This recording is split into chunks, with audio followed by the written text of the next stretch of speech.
finds the slides useful, there's a QR code here at the beginning, same one at the end if you find any of them useful so that you can download a copy. Okay, so, since I'm not standing over here, so much. All right, I agree with something that you were saying, Kabri, very much, that, and I think you also said, Jack, that when we're dealing with any kind of oppression, and especially things that can kind of, be silenced, it's really helpful to name them and to not let that silence, dominate. And I use the word stigmatization, even though it's a mouthful, rather than stigma whenever I can. And I have a little bit of a soapbox about this. I use it because, to me, the word stigmatization focuses us on the fact that it's a social process. Stigmatization is something we do to each other. It is not something that you have. A lot of people will quote, and I have to say, if you go back to the original book, out of context, this quote by Irving Goffman, that stigma is like a mark of disgrace and something. It's not. Stigma is something you put on someone else. It's not something that I have or you have. And so I just really think that's important because that means that we all have a role in creating it and that we all have a role in interrupting it. And so I think that's really crucial. There are, across lots of different kinds of stigmatization, there are some core components that are useful to know. Even at the very same time as there's a lot of very unique dynamics. And so it's the combination of kind of like core principles of oppression and unique dynamics that make it also complicated, like you were saying. But I think that it's useful to look at those components and the different angles. It helps us see where we can erode and eradicate or interrupt and reduce. And so I guess this walking back and forth is a little bit tiresome, but oh well. The visuals hopefully are useful. So if you go back to just, my goal is always to try to create useful information because we're all doing different things in different contexts, and how would I know what you should do, But if you go back to really classic kind of social science principles, we find that stereotyping of people, stigmatization broadly, is really made up of three parts, like many things are. It always starts with some sort of belief. They are fill in the blank. They always fill in the blank. They don't, this is beliefs. But those beliefs are not neutral, they're connected to some really negative emotions. And the combination of the belief, which kind of is dehumanizing and overgeneralizing, and the negative emotions, whether it's fear or aversion or hatred or distaste, whatever those are, that combination makes it easy to dehumanize people. And that's what leads to the behavior, which is kind of laid out here. The point is that if we're thinking about a particular moment, where someone was being prejudiced or a particular structural thing, it can sometimes be useful to think about, okay, what are the beliefs that are in there? What are the mistaken or deliberate, negative beliefs? What are the emotions attached to those? Fear is different than hatred, and that can sometimes be useful, as well as lots of other complications about emotions. And similarly, what is the behavior? What is the discrimination? What is that? That in itself can help us at least have three different ways of looking at something. And so that's, I think, one of the core sets of steps.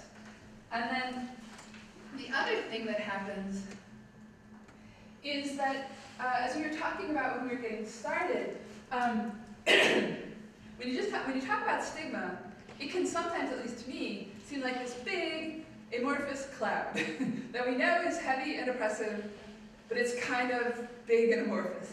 And so many different people in lots of different ways, like in personal writing and research and all different things, kind of break it down into different ways, different parts or different types of stigma. I don't think there's particularly one right way, but this is just one way that I have found useful, but you'll see other lists and other terminology, and it's really just a way of getting a handhold on some of this. So we sometimes can talk about public or societal stigma as just that kind of umbrella of the negative assumptions, the stereotyping, the oppression that kind of floats around in society I'm sorry, that startled me. If I said, what are the stereotypes about schizophrenia, you can list them off this quick from mass media. If I say, what are the stereotypes about HIV, you can list them off that quick. That's kind of what I mean, that stuff that floats around there. Yes, it varies. It's different in, Anchorage versus Tallahassee, but there's some real common things that are known. Public or societal stigma. We're going to talk mostly about anticipated stigma, which is, I think, kind of tricky. On simple terminology, anticipated stigma is just the sort of worry, concern, inhibition, withdrawal that's created by being afraid or certain that you're likely to be stigmatized. Like, why would I want to walk into there if people are going to be mean to me? You know, I mean, it's very logical, but at the same time, it can be very damaging and limiting to a person. And so, I don't think I did put it in the title, but right-sizing anticipated stigma so that you, of course, are taking care of yourself, but at the same time, not overly limiting your life, I think is one of the unique aspects of it, and we'll talk much more about that. Internalized stigma is that, you know, we are social learning, people are social learners, and we absorb messages from our environment, and so we may end up not even really examining the fact that we now have some of these prejudices, and moreover, we may apply them to ourselves. So, you know, well, one of the people that we interviewed who said that she would really like to be with somebody, but she has not pursued a relationship since she found out she was HIV because she's afraid of rejection, but also she's not sure that she's worth it. You know, so internalizing those messages, so you really are operating as if they're true of yourself when it is internalized depression. So, I mean, we talk often about internalized racism, internalized sexism, internalized homophobia. I think those things can be true on any number of different other stigmatized identities, health conditions, situations, stuff like that. So associated stigma is also useful in that it's the prejudice that people find themselves targets of when they are associated with a stigmatized group.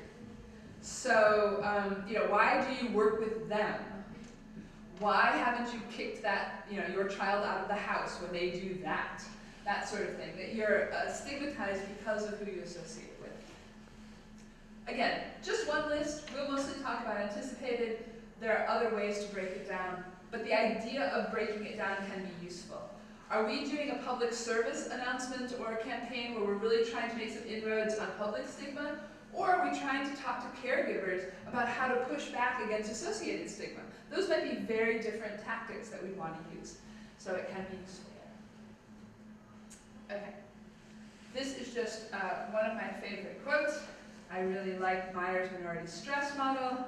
And I think I coined, but I'm not sure, this idea that stigma is social pollution. That if you are in a very polluted environment, you cannot help but take some of it into your lungs. And then, that's not your fault. It's not your fault that you had to breathe. It's not your fault that those molecules are now in your lungs. But you're nonetheless left with dealing with it. You're nonetheless left with the responsibility of how to take care of yourself when you've been exposed. Similarly, stigmatization and prejudice generally, it's really hard to not have some of it get in your head. And then, not your fault. It doesn't mean you're weak or you're lazy that you have some of these ideas in your head or in your mind, but you're still left of what you deal with that. What do you do? How are you responsible? How do you take care of your own self? So, a couple more background points that many of the speakers today made in much more like real life ways and kind of contextualized ways. And I won't spend much time in it, but we're really never talking about one thing at a time. You know, we're really never talking about one thing at a time. We all have different, like academic words like positionalities, or we all have different positions on different strata of society, be it income, or the neighborhood you live in, or religion, or I don't know, whatever, citizenship status, or generations, or race, HIV, all of these things. And then we have health conditions that are stigmatized, which we mostly talk about here. We also have, of course, social identities that are stigmatized, which we talk about.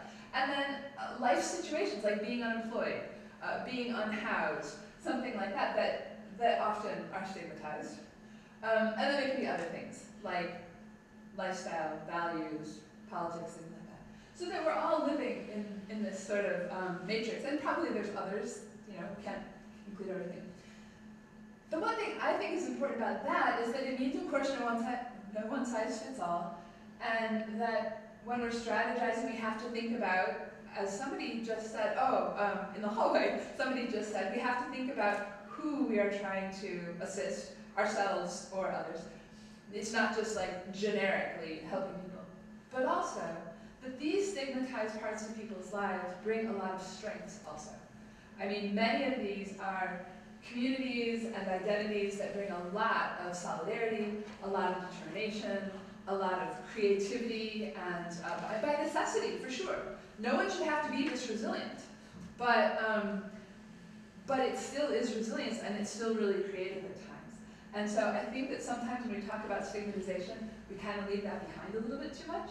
So I just wanted to include it. All right, so that's just kind of background. I've already sort of said this next part, which is just that it's not just whether we're talking about stigma against HIV, or stigma against sickle cell, or stigma against being Black, or stigma against, etc. It's not just that. It's also that the dynamics can shift. I think one of the ones that's most relevant in this conference is this idea of concealable identities. And of course, that's never an all or nothing thing. What is concealable? Yeah, usually it's like, well, when someone is just casually present, visually, auditorily, you wouldn't assume, or you wouldn't have a tell. But that can vary. I mean, there are some subtle things, and if you know, and sort of that sort of thing. But nonetheless, so think of concealable as a continuum, not an all or nothing. But if it's concealable, then you really have, in a way, a privilege of passing and not incurring that stigma right, from the bus driver, from your employer, But at the same time, you often have an additional stress of worrying about being found out and wondering about disclosure. And who was it? Somebody asked us just the other day, I can't remember, sorry, about it was in the Monday meeting. How soon after dating someone should you tell them you're HIV positive?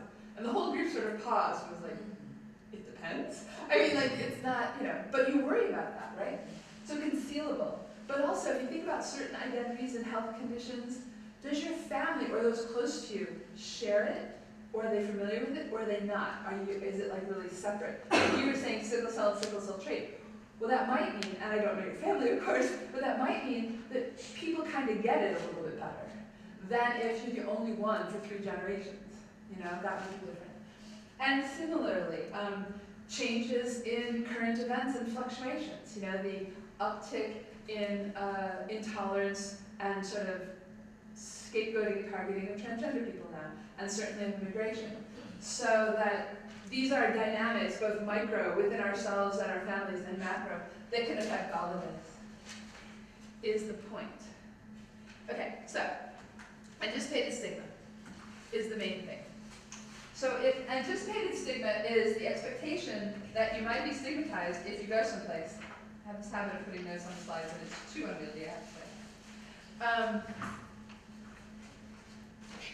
It's usually it's related to worrying about feeling rejected, or harmed, or excluded, and who wouldn't protect themselves? I mean, it's very sensible that people would want to be self-protected. And so in that case, because of that, we're not just anticipated stigma should be banned, is bad, because it's just sensible. And so it leads to self-protective behaviors. But any kind of coping that has to do with avoiding, avoidant coping is kind of a clinically term, and I'm trying to not use that, but any kind of way of dealing with something that involves avoiding it is a little hazardous, because it can get really generalized. So somebody said to me, well, I went to that dentist, and they were really disrespectful, so I'm not going back. Okay, find a new dentist, reasonable. No, I'm not going back to dentists. Not reasonable. I'm not telling them what to do, but you're going to pay a price for that one. So that's what I mean by it can easily get overly generalized, and so that it is counterproductive to the person's self-interest, even in the service of protecting themselves. So I think that is really a key thing of why anticipated stigma is a little different than some of the other things. So I just want to pause there and ask, does anybody want to share any experiences or areas that anticipated stigma is prominent in your work or in your life? Obviously don't share any more than you want to in a group of strangers, but we're gonna try doing a bit of an interactive, make this as useful to you as possible. So I have a handout that you can write on or not as you wish. But does anybody want to say anything about your own personal experiences with or thoughts about anticipated stigma? Thank you. I mean, the little numbers will walk you through different steps. You can do whatever you want with a piece of paper. You can look ahead or whatever, but we will be looking through. Anybody examples or anything? Yeah. It's not related too seriously to any health condition. Not related. Oh, that doesn't matter. But I have piercings, right? So I've been having piercings since I was 18. And you don't see them at first from far away. But I have a lot of family members that are pastors, and I also worked for the CDC at one time. So in anticipation of, let's say, aversion or being looked at a certain way. What do people think of you when they get close enough that they can tell? I kind of take them out in certain settings. Great example. Luckily, this space is accepting of a lot, and so I feel comfortable to leave them in. But the most recent example was I had FaceTimed my dad, and we don't really have the best of relationship, but the first thing was, oh wow, that's a neat nose piercing, and it just kind of slapped me, and I was like, okay, I didn't expect this, but I should have anticipated it because he was older. But yeah, it's not as serious, but And it doesn't sound like it was too negative.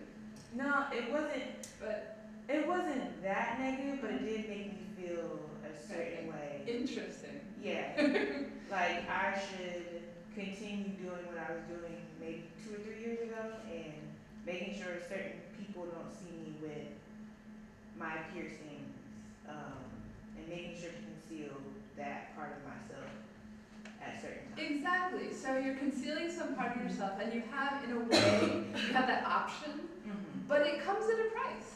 Yeah. You know, it's self-censoring. It comes at a price, as well as being like, oh, I have to think about it. Should I? Shouldn't I? How do I?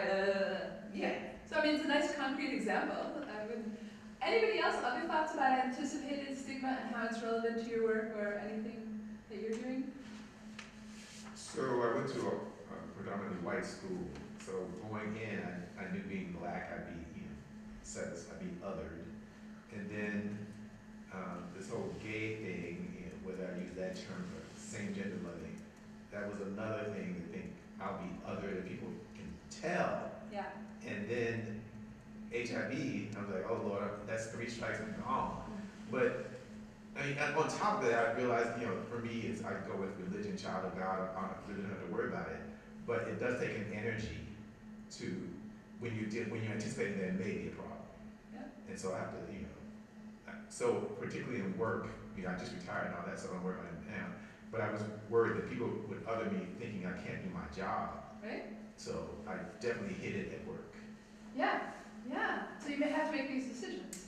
And of course, when you have certain stigmatized identities that are not so easily concealed, that is a different set of dynamics, right? But the overall, my point here in thinking about trying to think through anticipated stigma is that the fear and concern are real. I mean, it's legit. It's not like we're saying, oh, you're overreacting.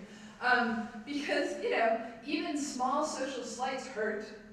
The sort of like tone of voice, like, well, I don't know what your dad's tone of voice, of course, like, well, that's interesting,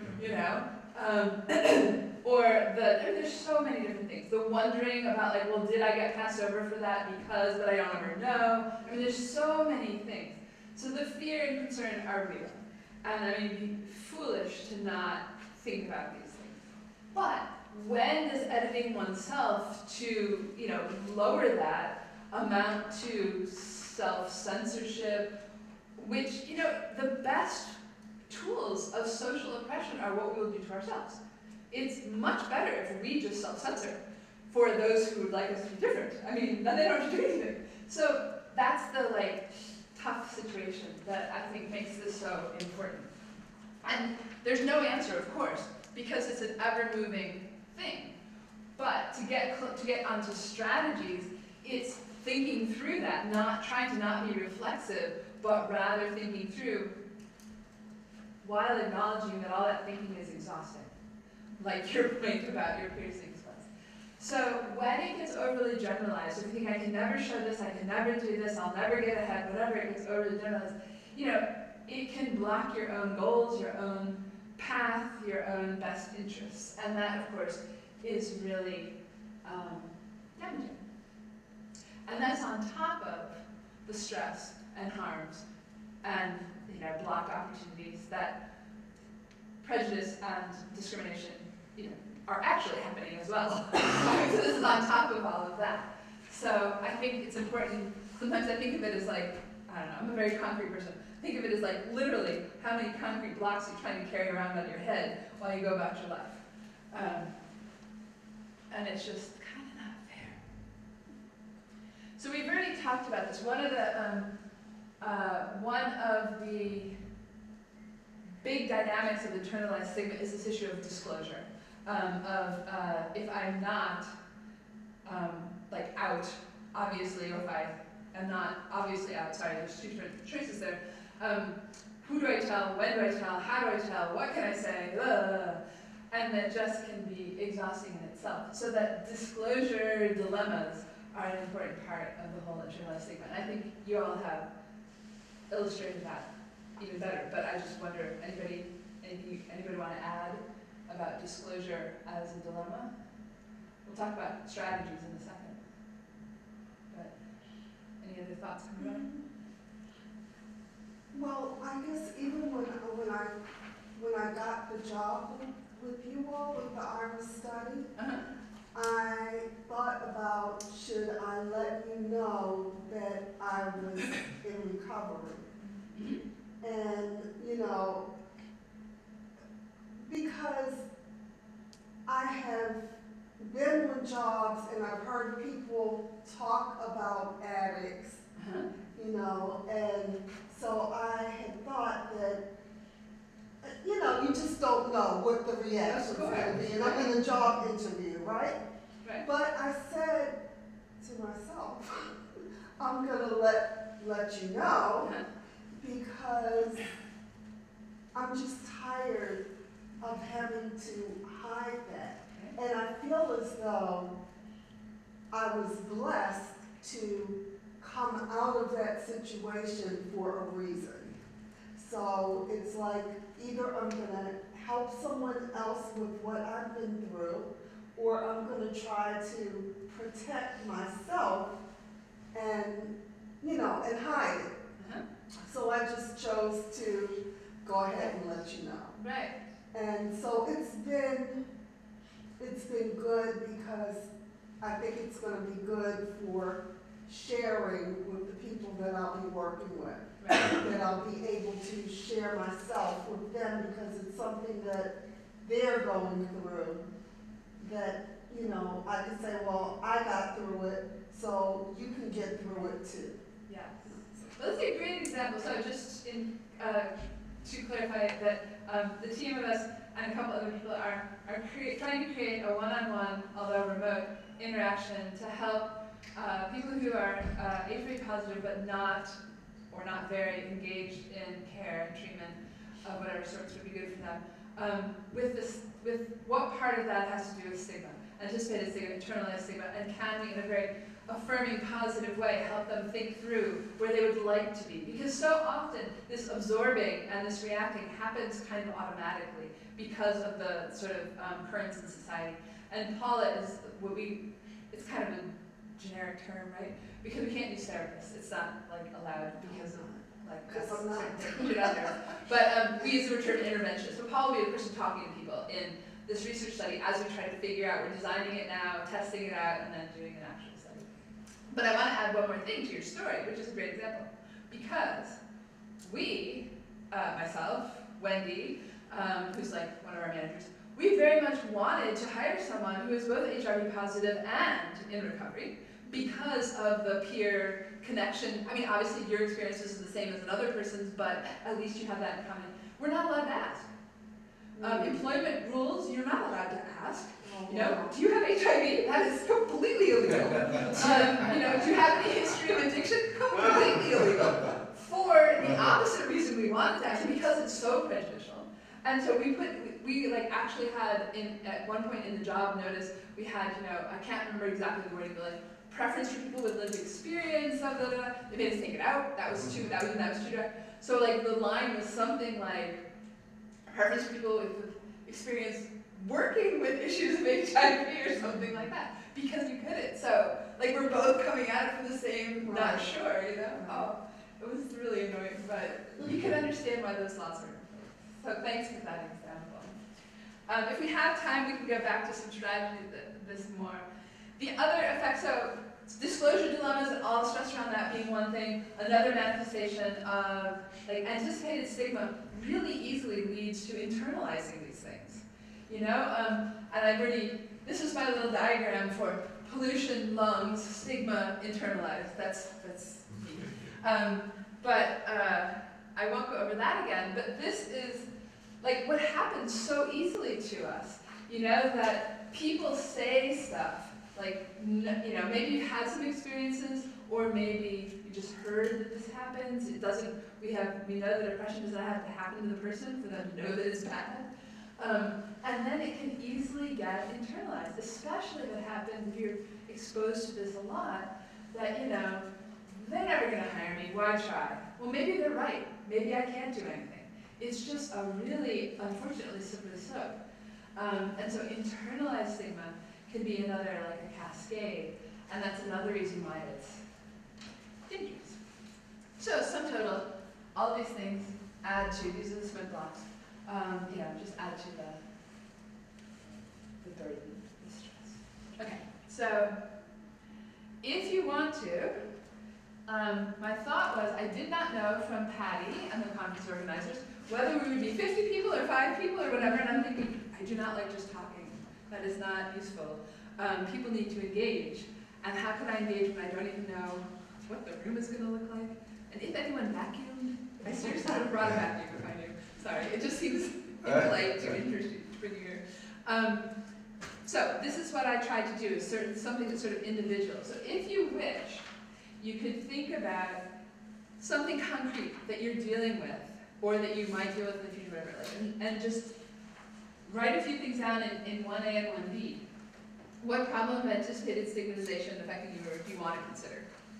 And you can make those up, you can do whatever you want. And why is it a concern? Meaning, try to get a little specific. What opportunities or possibilities or access is it blocking? You know, that I really want to go try that, but I kind of think they're not going to want, I don't know, they're not going to want me there for whatever reason, so therefore I'm not going so far. You know, so just, what is the problem? And it's not just on its face, but what is it blocking? Because if it's not blocking anything, then it's not really a problem. Do you need another one? Oh, do you need a pen? Yes, thank you. I think I have one. Sorry, I didn't put in the abstract, must bring your pen. I know that's very old-fashioned, right? You can type it on your phone. It's purple. Okay. Does anybody, I mean, you do not have to, no pressure, but just, does anybody want to share something that they decided they're going to use for this exercise?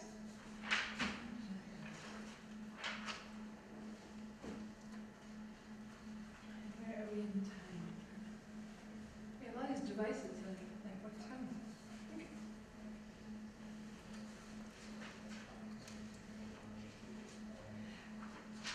And it's also legit to maybe put something down that you're trying to be of true help, not should, but true help to somebody else who's dealing with these things.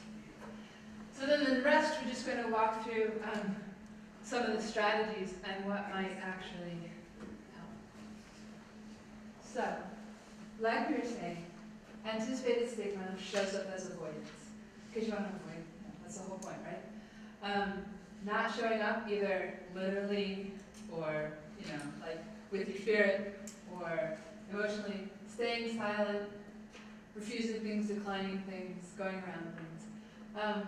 It's fueled obviously by worry and anxiety, and all of these specific names that can have: embarrassment, loss of faith, rejection. And I mention those because those are not just part of the problem, they're therefore avenues to strategies.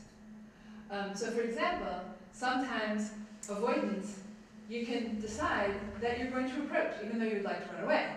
And that is, maybe you're not thinking it all through, you're just saying behaviorally, I'm just going to do this.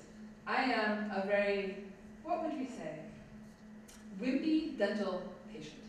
The vibrations, it's not even pain, it's the vibrations and the sound, it's very hard for me. And I try to be as still and quiet as possible, so we've done as quick as possible. But I actually found out, and I am a little bit avoidant, but I've managed to not make it so that I go every 6 months, so that if we're going to get something, if I have a problem, it's going to be early. So that's like, I'm not thinking it through. I'm not trying to talk myself out of being a nervous dental patient. I'm just avoiding the avoidance by scheduling it every 6 months. So that's what I mean. You can actually think of there can be behavior without the hearts and minds. But keeping at the bottom there, like a lot of anxiety-based things, when they get bigger than is adaptive, it rests often on a foundation of all or nothing thinking. And it's weird how this comes back to our conversation at lunch about how uncertainty can be your friend.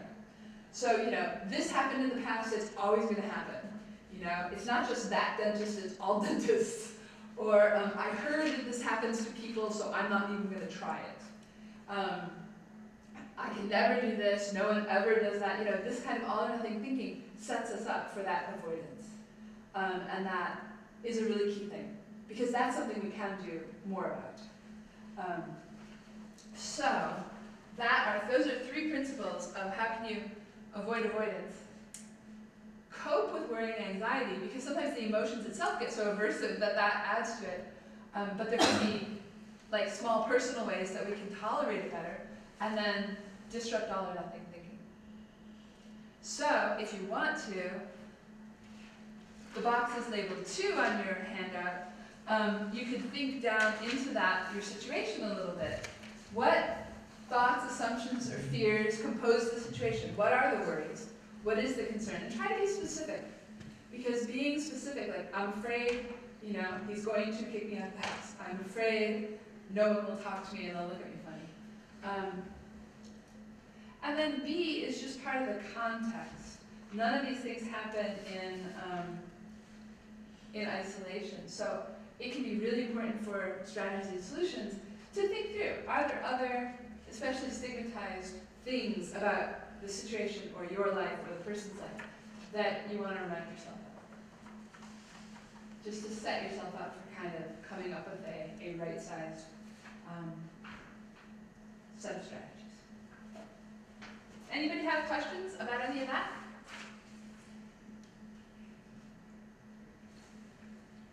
Or anything you want to share? Don't have to, but it's just more interesting if I'm not the only one talking.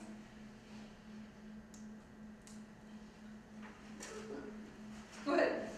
No, I was going to share something else, but I don't want to be the only one. Well, don't. Because you think people will think that. And stigma. Well, that's your choice, of course. You may, if you wish, anytime. All right, so this is not rocket science. This is nothing new particular. But if you think through, okay, if I have this situation, how would I get to what would actually help? One thing is it can be really useful to assess the details, which you're already starting to do.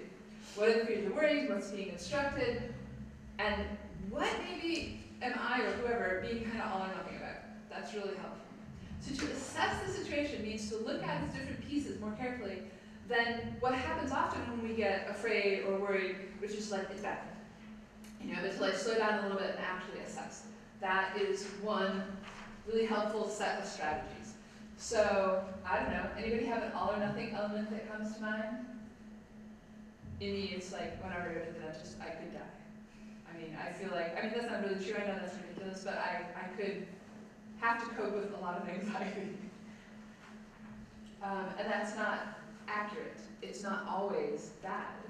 And so I need to rein myself in, but no, it's not like that. And then the second category of strategies is to sort of weigh and balance all the different parts that you've just been generating. So, you know, some costs are much more costly than other costs. And sometimes we have to be more careful. You know, I know, if you're getting DC, no. You know, DC's DuPont Circle area, especially a couple decades ago, was more, I don't know, intensely GLBT than it is now. And walking there with my girlfriend at the time, a guy who was working in the grounds of one of the like embassy type buildings on the edge of DuPont, threatened to squirt us with a garden hose and yelled epithets at us. Wow. And like we were not pleased, and we were a little afraid of what he would do next. But like that cost, like we're going to get wet, like was much less than some of the other things that have been thrown at us at me in the past. And we were probably not very. I mean, I don't know. Do you need to be polite to someone who's being like horrible to you? We laughed, and that made him really mad. And he tried to squirt us with the hose, and we scampered out of the way. I mean, it was kind of, my point is that you weigh and balance the different things. In that case, I don't know why that old idea just came to mind. It was when I said costs, and I was like, yeah, like the garden hose, what are you doing? We're in DuPont Circle, which we thought of as a safe area. And the man had a garden hose, you know, not a gun, or not a rock, or something like that. And so you're weighing the cost and balance, which we probably would have been much more avoidant, you know, and not laughed if we thought it was more serious. So it's kind of a silly example, sorry. But you have to weigh those, and you have to think, okay, what am I willing to do? How much am I willing to tolerate? What should I, and that is nothing, nobody can tell you. You know, there's sometimes people that, well, you should be out about this. Well, I don't know, should you? What's gonna happen? You said about work, for example. Well, sometimes we might want to, and kind of like you were saying, Paula, maybe that you decided if we were horrible, you just wouldn't want to work there anyway. And it's not like you were food desperate for a job at that moment. Well, you need, okay, so sorry. But that you decided enough to take this chance on us. And you were saying that you had made decisions to not be out because of jobs. So that's what I mean, like you have to weigh these things, they're not all co-equal. Well, I lived in DC, near DuPont Circle a long time, but I discovered quickly, showing PDA, you know, public displays of affection, people would throw rocks at me. Especially the embassy side of things, it seems. Oh, I was in a circle and literally got chased out. Yeah. So yeah, you do make choices. And sometimes I can wait till we get to my house and, you know, to hug you or whatever, because I don't want to be. Right, and sometimes miscalculated. Well, my point is that you're taking all these elements and you're trying to weigh and balance because it's not just the facts, it's also what the repercussions going to be and the meaning for you or for the person. That's the second part. And then the third is to put those together and strategize creatively. What are the best combination of things for right-sizing the concern, the caution, the sensible self-protection, and the costs of self-editing and avoidance? And so you want to see what you come up. And if you have the luxury of trying things out, then you can try it out and you can refine it. You know, like, I'm gonna wear this across campus and see what it feels like. And maybe if it doesn't feel comfortable enough, I'm not gonna do that for another 6 months. But maybe if it's okay, then that's what I want to do, so I will. I mean, you can try things out sometimes. Sometimes experiments, of course, don't allow for repeats. But sometimes you can try things out. So this, I think, is ways you break it down rather than allowing it to be that cloud, to look at the different parts and assess their meaning and their ramifications for you, put those together, and then try to strategize. Okay, so, not surprisingly, I'm inviting you to maybe try that on your chosen situation, if you wish, which is the things labeled 3. That which of the concerns and responses in your situation are prudent, realistic, sensible self-protection in whatever it is that you're thinking about? And which do you think are perhaps higher cost than their value warrants? And again, we go back to any of the all or nothing thinking. So take a minute to do that if you want.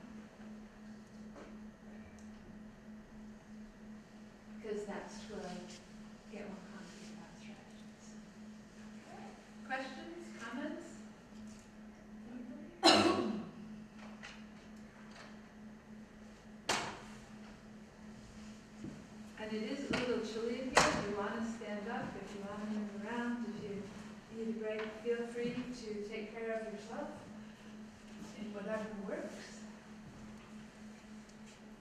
Okay, so I have tried to boil down things that I have learned, either personally, academically, I mean, it's sort of integrating qualitative and quantitative, the lived experience of many people that we work with, things like that. The number 1 and 2 go together. Pushing ourselves to be not concerned or invalidating someone else's concerns doesn't work and is disrespectful. So it's not a matter of just saying, oh, you shouldn't be worried. That is really, doesn't work any better in this than it does any other time someone says that. Similarly, not talking somebody, out of things. It is in a way encouraging avoidance. Like, you shouldn't feel that way. So not only are we telling you don't feel that way, avoid that thinking, but then we're telling you you're bad if you do. So it's just not really very healthy at all. To try to talk people out of their perceptions. You may have seen the situation differently. Maybe you didn't think it was discrimination. Maybe you didn't think it was rude. But if the person did, the facts, you may even be right, but it doesn't matter to their perception and their feelings. So why don't you go ahead? Similarly, it is good to acknowledge the intelligence of protecting oneself, number 3, but in the context of these other things. We've talked about all or nothing thinking, but also in the context of, yes, it's good to protect yourself, but what disservice are you doing by presuming you know what the future's going to hold? Like, there's actually opportunity and uncertainty, and so it might not be so wise to prejudge what we don't know, because then you're cutting yourself off from the opportunity of being wrong and things going better than you thought. It doesn't mean you just walk into hazardous situations like willy-nilly, but to say, yes, I'm going to protect myself, but I also don't want to presume that I know what's going to happen in every situation. And that there's a downside to denying yourself a full range of what could be possible.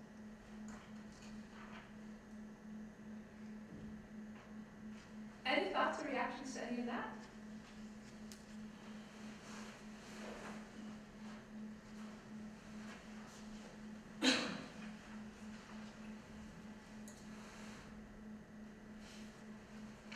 And if you like some of these, there is a code at the end that you can take a picture and download the slides. Not that I'm opposed to anybody writing anything that you find useful. The writing helps get it in our heads if there's something that speaks to you. There's also a little bit of mental jujitsu that if we're assuming that everybody there is going to be mean to us, is that not also stereotyping? And it may be sensible, like maybe you know this is the case, but just thinking of it, am I stereotyping people? Am I guilty of what I'm accused of doing? Can be a way of loosening those assumptions in our own head. Like, okay, people do this sometimes, maybe I'm doing it. Not in like a self, punishing way, but just like, okay, let's be honest here. Maybe I'm stereotyping them. Also, number 8 and 9 and 10 are more about like sort of doing than just the thinking part. Walking through or talking through, what do you think is going to happen? What do you assume is going to happen? Sometimes when we say it out loud, or even when we like imagine ourselves doing it, we're like, I don't think that's going to happen. It makes it more concrete. It makes it less like this sort of, again, the cloud that's hanging over things. So you think, okay, so if that happened, what would happen? What would I do? What would really happen to me? What are the options? I would just turn around and leave, and it would be okay. Whatever. So to really think it through can help us get closer to actually like behavior and making it. The follow-up of sort of knowing that the future is uncertain is there an additional information that could be useful? Do you know somebody who works there, and do they say that it's a good atmosphere? Well, it's possible you could have a different experience, but wouldn't that be a little bit of reassurance if they said, oh, no, people there are great? Or like, that landlord's really good, or that landlord's horrible, do not ever rent from them. That's useful information. Even if they were there and they were a horrible tenant and that's actually what the dynamic was, but. So consider what additional information could be useful to help right-size that assessing and weighing for you. And then if you can, whether it's mentally or literally, think about this. Does anybody know from like action planning, there's this thing called behavioral activation, how to get oneself to do things or other people to do things that like health behaviors and stuff. But there's this thing called the personal experiment approach, which is like, let's say that I am wanting to try out a new social group or student group on campus or something like that, but I'm hesitant because I think they're not going to think I'm well informed enough, or they're not going to think I'm the right person to be there, or whatever. So the personal experiment approach is like to, just what it says, make a plan, try it, think about your assessing and your weighing and like what would actually work. Like, do you want to bring a friend? Do you want to have somebody text you halfway through so you can escape if you need to? I don't know. Make a plan, try it, gather information, and reflect. But your stance is really important. You're thinking it as an experiment. Whether you go or not, whether people like embrace you or whether they ignore you, that is not what success is. Success is that you're doing the experiment. Because whatever happens is information. So you're like, okay, I went and everybody just ignored me. Well, okay, that's information. But there happened to be 75 people there, and they were in the middle of officer elections. And so, okay, nobody minded that I was there. You know, you just get more information that way. And so maybe it wasn't your best night, but it wasn't your worst night. And then you can think about, okay, maybe I want to go back next time when there's a social event rather than a business meeting. So the point is that each try is a chance to just understand better. And of course, I'm using kind of, a very specific example, but that you're sort of experimenting, you're exploring is the success rather than what happens. There's this man in one of the groups that I run for people who have debilitating symptoms of mental illness. And he really wanted to get out into the city more and do more things. And he found it hard because transit made him very anxious, and he felt uncertain, and he didn't know what people would think, and so all this anxiety was like, so he wasn't going out. And so one of the experiments was like, there was this one museum, he really wanted to see some of the stuff there. And so he's like, okay, that's all I'm gonna do. I'm not planning like to change my life. I just want to go to the museum. But for him, that involved 2 buses, so he had to, and he knew the buses pretty well, he had to figure out which one and then wait and put up. So he went on a Monday, and the museum's closed. And we're like, bummer, sorry, He's like, no, it was great, no pressure. I mean, now I know that is the right bus. I know that it's one of the ones that's really on time. I know where the entrance is, and I didn't have to worry about the whole rest of it with like talking to people inside and all that stuff. So he's like, I'm just gonna go on a Tuesday next time or something. But it was like, what's the definition of success? So that's what that kind of a personal experiment meant. And number 12 is important. Like, you're taking out your fear things. Are there things you want to do to reduce risks while you try out your strategies? And are those acceptable to you? Like, where's that line? Of maybe it is okay for a family because you know why you're doing it. You're not doing it out of like fear or self-loathing. You're doing it strategically. Whether it's yourself or something else. That I think the why is important. That yes, we do reduce risks. We kind of tone it down, the sparkle factor sometimes, in order, whatever our personal sparkle is, in order to get by. And I think that sometimes is very smart, as long as we're not doing it reflexively all the time out of self-devaluing. So, questions, thoughts? Any of this seem like blowing smoke, as they would say? Like, anything that makes sense? And all of this kind of revolves around this idea of self-agency, mindfulness, deliberateness, to take the power that we do have to affect some things and to reflect on that so we can, kind of right-size all of this. So knowing oneself, thinking about what would make you feel calm, centered. There's, in the internalized stigma, it's a different, mental health group class that I mentioned. I always use the example that I had a pretty difficult situation with my dad's family, and I was always very uncomfortable when we would go there. And I learned that if I really like wintergreen lifesavers, I would bring wintergreen lifesavers. I would probably eat a whole pack during, like an evening. But hey, that's pretty low cost for like, it was comforting. I probably wouldn't get away with like having my teddy bear there, because I was, 23 years old. But, and that would just bring more nasty comments that they already laughed enough at me. But the wintergreen, I would offer them. So like, it doesn't have to be something that is endorsed by any, self-help, anything, whatever works for you that is, non-harmful and health promoting. The other things is that self-agency also has to do with not just knowing yourself, but to cultivate the parts of yourself that give you strength and that are positive. Because when we have this calm center, then what other people do or say has a smaller target. It just has less effect. It doesn't mean it doesn't hurt, and of course discrimination can hurt in ways that are, not emotional, but material and physical as well. But this idea of cultivating, personal identity. So, I think self-agency is kind of central here to deciding what your own strategies are and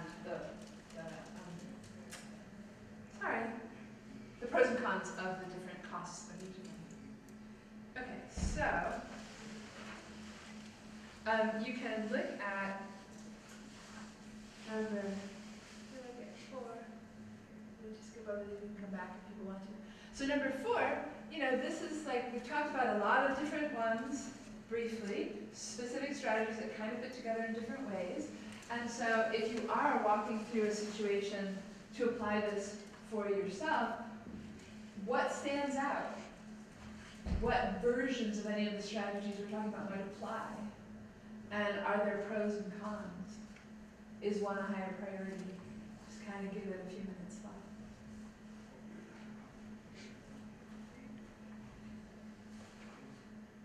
Does anybody want to share any of those?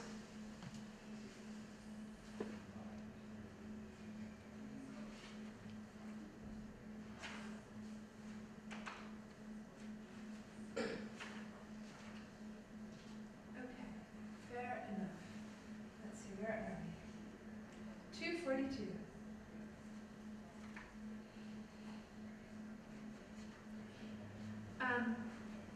Around all of this, in addition to agency being kind of like an important thing around all of these different strategies and different steps, like assess and weigh and prioritize or strategize, I think there's, and this you've heard from other people here today, I think it's really one of those broad things, that talking about these things openly tends to help demystify, tends to take the fangs off a little bit, tends to help find allies. And I think that we really need to name these things as a hazard. I work mostly in healthcare, and I push, like I do some, stuff for staff in different healthcare settings, and I really push them to I think we need to be telling people, yes, okay, you're dealing with hepatitis. Now here's stuff you need to understand, patient education, here's self-management, here's healthcare choices, here's what you want to ask your doctors, and you gotta also know that people have some pretty negative stereotypes about hepatitis. And I'm not saying they're right, in fact, they're completely wrong, but that is part of your, care plan, self-management. You gotta be equipped about this. You have to know about it. And we don't, we avoid it, whether we're talking about hepatitis or HIV, or bipolar disorder, or addiction, or, pick anything else. It's like, with social identities, parents are more upfront about those things. Some parents, some are not so well equipped with, you're going to you're likely to run into racism, that's why we do things this way, or you're likely. But especially with health concerns, we often do not, equip people. We do not warn them, we do not suggest these things. And for people in my, space, as I say now, I just think that's a lost opportunity and irresponsible. Discernment is also, we always have to give ourselves the permission to not do this sometimes. You cannot fight every battle. You cannot correct every misperception. I cannot even think about whether I should or should not take advantage of every opportunity. It's just too exhausting and I need to do my laundry. So sometimes it's just whatever, tomorrow. I just think that is really important. that we have to give ourselves that leeway of discernment. And then, as several of the morning speakers were saying, that actions are important. That I am someone who tries to engage with the problems and needs of the world as I best can, and it can be overwhelming. There's a lot of them. And, but understanding the wide range of acts can make a difference, whether for ourselves, for like a little bit feeling more belonging somewhere, or a more social issue with stigma, that we can't solve it, but we can impact it. So I think these are three things that kind of, like agency, wash over all of our strategies, so that make them more effective, make us more effective in the long run. Okay, so if you want to finish your form, this is asking for that action, that brass tacks there. Down there on the back, where it's labeled number 5, are there action steps, personal experiments, combinations of strategies that you want to encourage yourself, if you're talking about something personal, or your group, if you're talking about something a little bit broader, or your workplace, or whatever you're working on? Do you want to actually write something down that you're going to consider trying? And I mean, I know how conferences go, that there's new ideas in conferences, and then we go back to real life, and everything gets kind of eclipsed. But that's why I was sort of trying, in sometimes to like, if you want to write it down, then at least you'll come across it later, slipped in your pocket or your planner maybe, and you might be like, Sometimes we've done where like ask somebody if they want to write down something on a postcard, and I'll mail it, and so they'll get it like a week later, just like randomly in their box.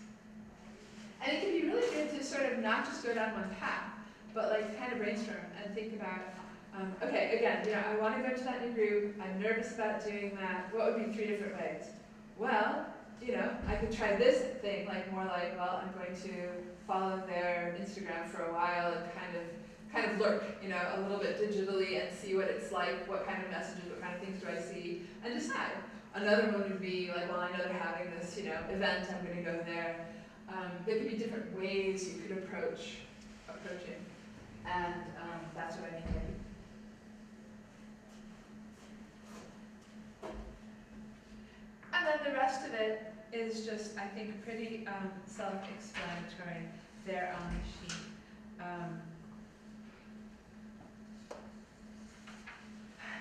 We can go back to some of these more.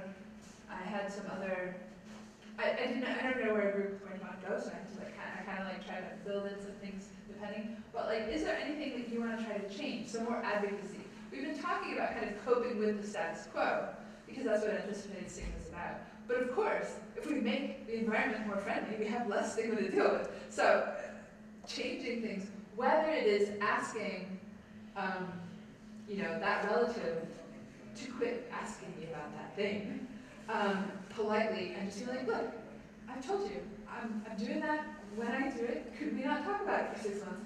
That's advocacy all the way up to, policy change and boycotts and all of that. So is there anything about the environment that you want to change? Can we make it more welcoming for whatever the anticipated thing we're talking about? Can we lower the worry of people? Like in some places, the safe space, symbols and indicators, that's a perfect example. Now that's not saying people will have the sticker, whatever the different stickers are, they will have it. That doesn't mean that they're always great, but at least they're willing to say, I'm a safe space for LGBTQ people, or there are no illegal, nobody is illegal, or whatever that they put up so they kind of give an indication that this is relatively safe. That's another example. And similarly, number 7 is just going back to disclosure, internalized stigma. How does it interrelate with other sorts of things, in case that spoke to you? Anybody? Questions? Comments? Okay, so I had a bit of more about disclosure situations, if that's something that's relevant to anybody that I can't tell, and macro stuff. But we'll just stop there. See if you have questions or things you want to talk more about in the time that we've got.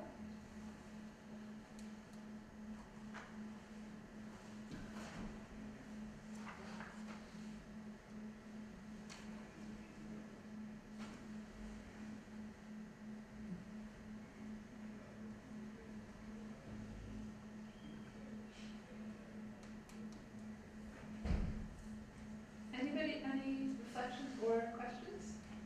Or anything you want to add more about it that could be useful to you?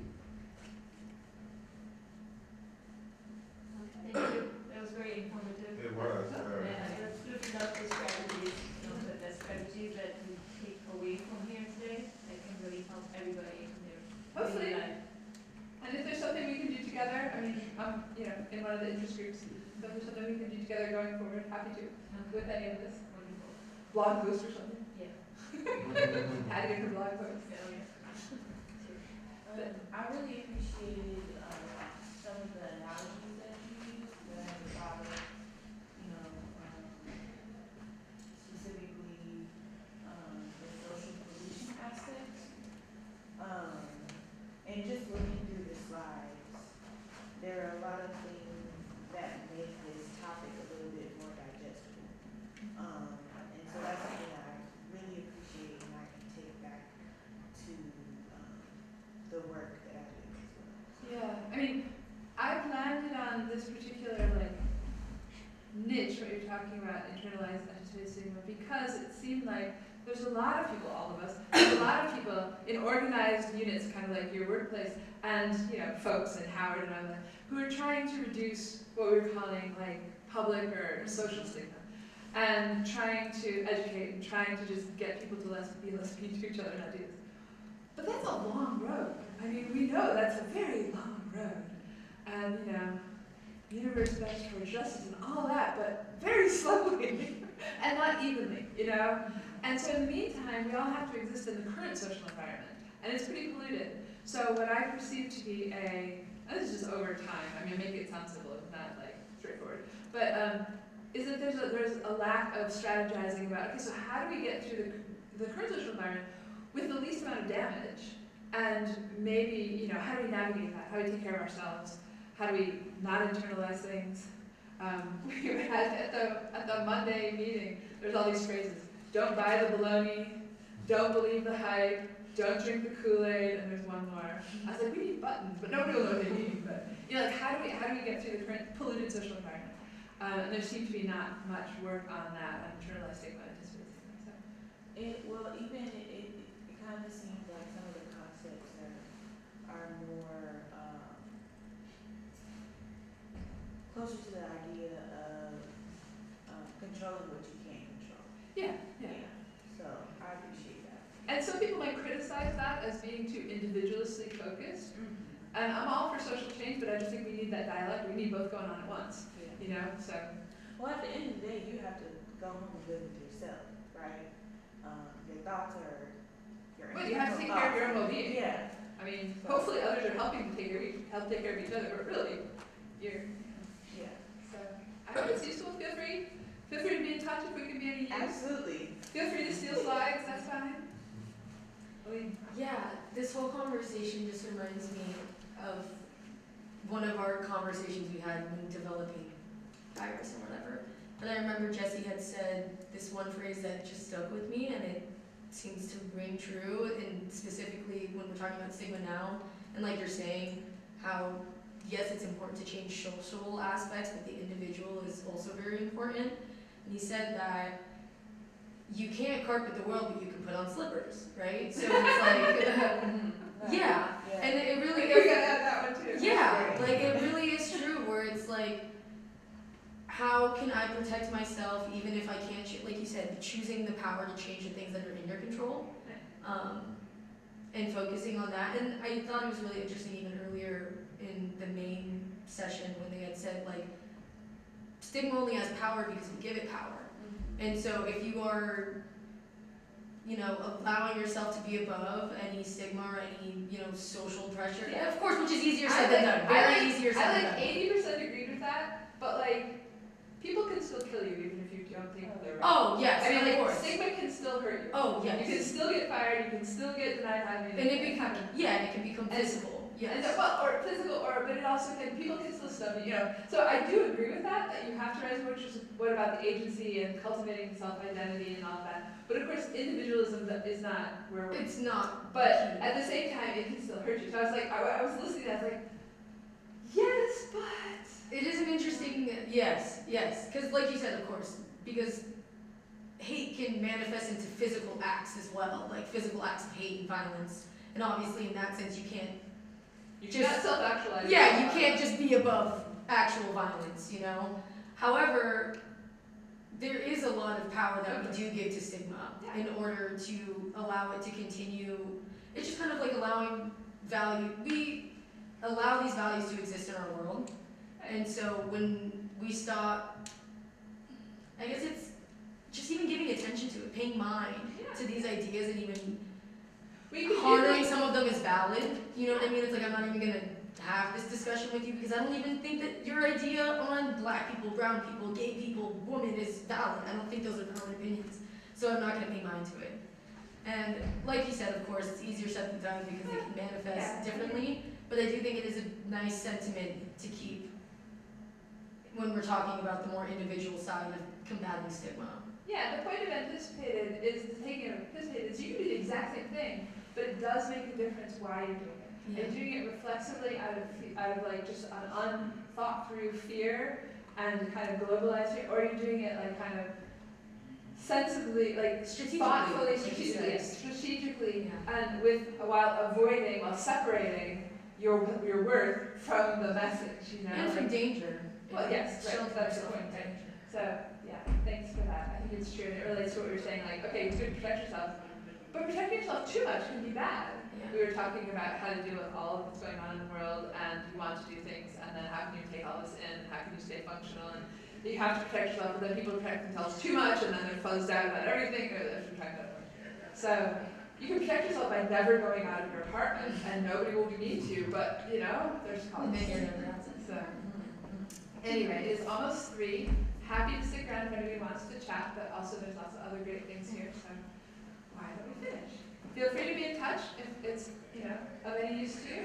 And eventually I have posters back from Holger. We have this program about trying to put some of this stuff into action. Like I said at the beginning, one-on-one with people remotely, but hopefully next year we'll be talking, we have a poster on the lovely people. It's so confusing.